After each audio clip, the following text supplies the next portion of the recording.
Wondering how professional belly dance costumes get all the sparkle, texture, and beautiful movement? A lot of it comes from bead embroidery. And the good news is, it's much easier than it looks. In this video, I'll show you beginner-friendly bead embroidery techniques you can use to decorate your own costumes, from appliques to tassels and flowing fringe. And this video is part of my Beginner's Guide to Belly Dance Costume Making series, where I share simple techniques to help you start making your own costumes. Hi everyone, it's Ma from Sparkly Belly. Let's get started.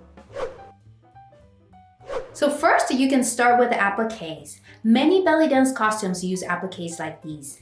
And the best part is, they're actually quite simple to make. First, draw the outline of your applique on the base material. I'm using felt as a base here. No matter what design you make, there's one very important thing to keep in mind, and that's creating a clean outline. A clean outline makes a huge difference between a professional looking applique and one that looks homemade. So once you draw your outline, mark any important points like where rhinestones will go or where lines will radiate. Next, work on the outline using the beads of your choice. Be sure to stay right on the line you drew so the shape stays crisp and polished. Once the outline is finished, place the large pieces that will stand out in your design. Then fill the remaining areas with beads or other decorative elements. And once the decoration is finished, carefully cut around the edge of the applique. Cut close to the outline, but be careful not to cut any threads. And your applique is finished! Once you make one, you can simply repeat the steps to make more. So how do you actually decorate appliques with beads? Let me show you a few simple stitches. For these techniques, you need seed beads, a regular needle that fits through the beads, thread that matches your fabric or beads, a fabric marker, and your base fabric. One of the most useful techniques is sewing beads in a straight line. Start by drawing a guideline on the fabric. Bring your needle up on the line and pick up 3 beads. Place your needle down just next to the last bead and send it to the back of the fabric. Then bring the needle back up between the first and second beads and go through the last 2 beads again. This helps secure the beads firmly and keeps the thread running along the line so your beaded line stays straight. Then simply repeat the process to continue the line. This technique is perfect for outline appliques or filling spaces with decorative beads. Another variation is creating diagonal beaded lines. Start by drawing 2 guidelines about 5 mm apart. Bring your needle up on one line, then pick up 1 large bead and several seed beads. Place the end of the strand diagonally on the other line and send the needle down there. Then bring the needle back up near the first bead and repeat the process. As you continue, the large beads create a beautiful decorative edge along the design. You can also create textured beaded embroidery like this rope stitch. Start by bringing your needle up on the guideline and pick up several seed beads. Shape the beads into a small arch and send the needle down where the arch ends. Then bring the needle back up in the center of the arch and repeat the process. Each new arch sits slightly under the previous one, which creates this twisted rope-like effect. This technique is perfect for decorating edges of appliques, bra cups, straps, or waistbands. Beads don't just add sparkle, they also add movement. A very simple way to add movement is with small beaded tassels. Bring your needle up where you want the tassel to go and pick up beads in any length you like.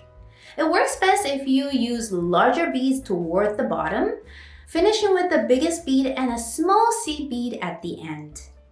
The heavier beads help the tassel sway nicely when you move.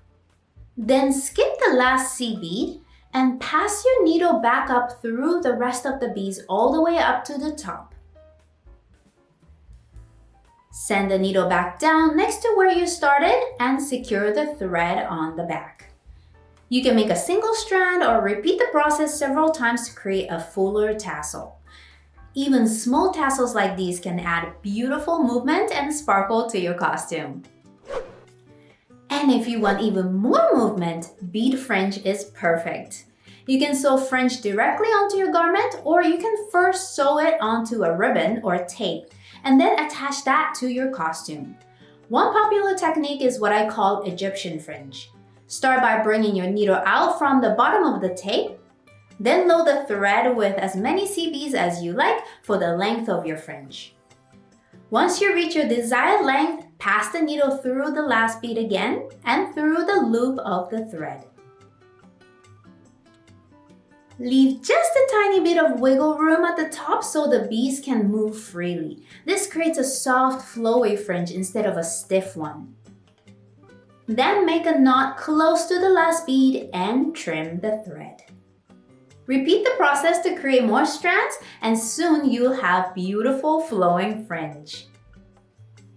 With just these beginner techniques, you can create decorations like beaded appliques, detailed bra straps, decorated waistbands, sparkling tassels, and flowing fringe.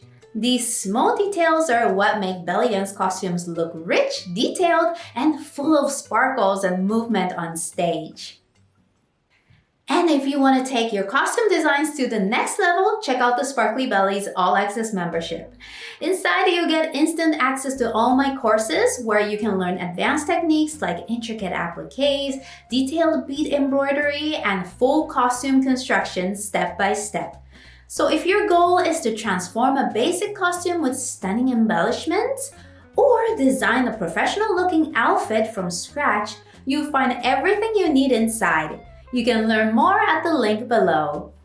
When I first started making belly dance costumes, bead embroidery looked really intimidating. But once you learn a few basic stitches, it becomes surprisingly relaxing, and it's a really fun way to personalize your costumes. So go ahead and give these techniques a try.